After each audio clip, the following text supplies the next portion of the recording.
Bah, j'étais l'un des meilleurs récupérateurs. Tu vois, en national, je Ouais. suis les meilleurs récupérateurs de ballon, tu vois, avec les stats les plus élevés. Et du coup, c'est le moment que je choisis pour parler un peu de l'évolution de ton poste, mais surtout de ton style de jeu. Tu vois, on en a parlé un petit peu. Où avant, tu étais beaucoup un joueur avec ballon. À Lens, vous aviez beaucoup la balle. C'est un peu le Barça du Nord, enfin, tiki-taka, etc. Et là, tu arrives à Bastia où faut défendre. Et on regarde les matchs, on voit des gros tacles, on voit des cartons jaunes, etc. Je crois que sur plusieurs années, tu es dans le top 3 à chaque fois au niveau des tacles réussis, des récupérations de Ouais. balles. Tu passes d'un joueur vraiment qui joue entre guillemets qu'avec le ballon à un joueur phare sans ballon, entre guillemets. Donc comment ça se passe un peu cette évolution, même si tu en as parlé un petit peu à Lens avec M. Faubert, je crois, qui t'a expliqué un petit peu qu'il fallait que tu sois bon Philippe sans Lambert, ballon. Ouais, ouais. c'est ça.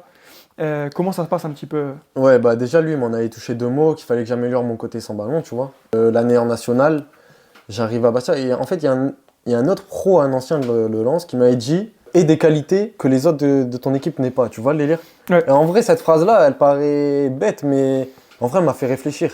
Je me dis, ouais, vas-y, à Lens, il m'avait dit ça plusieurs fois, tu vois. À Lens, bah, après, je me posais pas trop la question. Quand je suis arrivé à Bastia, tu vois, je pensais un peu à ça. Je me dis, ils ont quoi comme qualité? Tu vois, il y avait Seb Salamonge, technique de fou, très très bon joueur. Son pied, c'est une main, la vérité.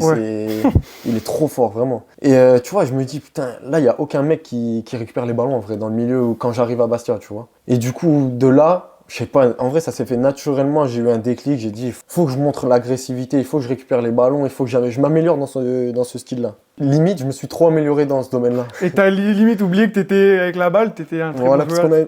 qu'on n'avait pas forcément énormément la balle, donc ça se voyait moins.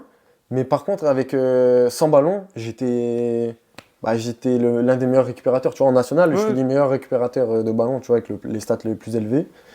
Et au final, ça s'est fait naturellement. Et limite, j'ai pris goût, en fait, tu vois, à être un chien, je dirais, tu vois, agressif, récupérateur et tout. Et en vrai, ça s'est fait naturellement, mais là maintenant... T'as un peu les deux maintenant. Ouais, j'essaye, tu vois, parce qu'il y avait une balance à faire un peu, tu vois. Parce que comme je t'ai dit avant, j'étais trop excité sur le terrain, j'étais trop hargneux et tout, tu vois, avec les arbitres un peu lourds et tout. Donc, tu vois, il faut faire la balance, là, tu vois. Ouais. Là, cette année, je pense que je l'ai trouvé déjà un peu l'année dernière, déjà.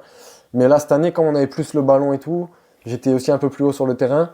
Ça s'est clairement équilibré. Et là, je pense avoir trouvé l'équilibre parfait. Franchement, pour les joueurs ou les gens, entre guillemets, qui t'ont vu en jeune, en U12, U11, U13, où tu étais numéro 10, petit, trop technique, tu mettais des buts, tu faisais des passes, et la saison, tu sais, la première saison en Ligue 2 où tu casses tout, tu fais que des gros tacles, c'est marrant et l'évolution, elle est folle. Puis là, comme on a dit, maintenant, tu es un joueur accompli.